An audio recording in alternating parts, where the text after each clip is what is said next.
Karl Reispassi sugustele ju ei piisa ega see ei tööta, sest ega praktilises elus lapsevanemad ennast turvalisemalt sellest ei tunne, kui tema luusib seal ringi.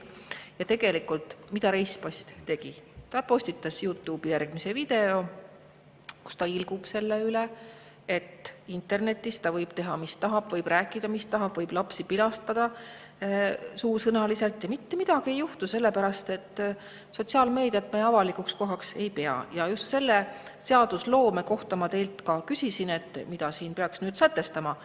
Me räägime õigusloome vohamisest, bürokraatia vähendamisest, räägime põhiseadusega vastavusest, aga praktilised mured, kelle vastutada siis need jäävad. Et see oli nüüd siis osundus. Minister, et te ütlesite, et inimene tahab rõõmsalt hommikul ärgata, et tunda ennast, et ta elab õigusriigis ja et õigusloome sätteid siin kaalutakse mitut kanti enne, kui ikkagi neid kuidagi kehtestatakse või kirjutatakse, et üks seadus sisse, teine välja, aga minul on hoopis praktiline mure. Loen praegu Elu 24 ja arvan, et enamikul eestlastest on praktilised mured justiitssüsteemi silmas pidavalt ja see ei ole siseturvalisuse mure.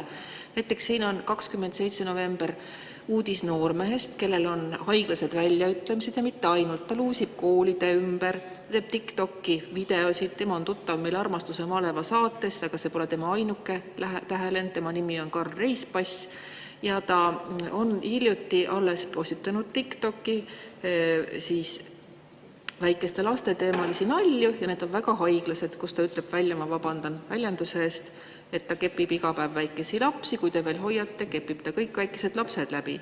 Nad ise tahavad, et ma neile sisse paneks. Kas te kujutate ette? Ja see on meil tavapärane hiljuti meediaruumis ja mina küsin nüüd selle hea õigusloome tava seisukohalt, et mida te justiitsministrina ja justiitsministeeriumina selles osas teete, mis on tegelikult inimeste praktiline mure, sest politsei saab sekkuda siis, kui tegu on toime pandud ja tulevad sanktsioonid ja karistused. Aga me peaksime ju hea õigusloome tavaga selle ära hoidma. Minul näiteks süda valutab. Aitäh.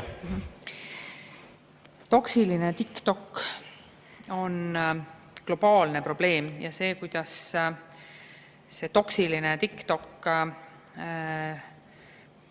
väga-väga halbu asju teeb, oleme me näinud alates Rumeenia valimistest ja lõpetades selle näitega, mida teie just hetk tagasi tõite.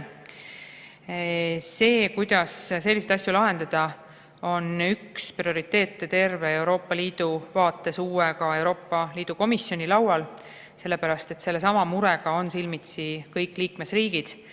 Me näeme teistes riikides ka üle lahe, näiteks USA poolt, kus siiski võetakse kasutusele erinevaid meetmeid ja mulle tundub, et mis puudutab just seda toksilist TikToki, et kõige lühem asi, mida pakkuda, on see, et inimesed, kes te seal olete, palun väljuge sealt. Ja mis puudutab siis üldisemalt seda regulatsiooni, et loodame, et Euroopa Liidu ühises koostöös õnnestub seal midagi mõistlikku nagu tekitada.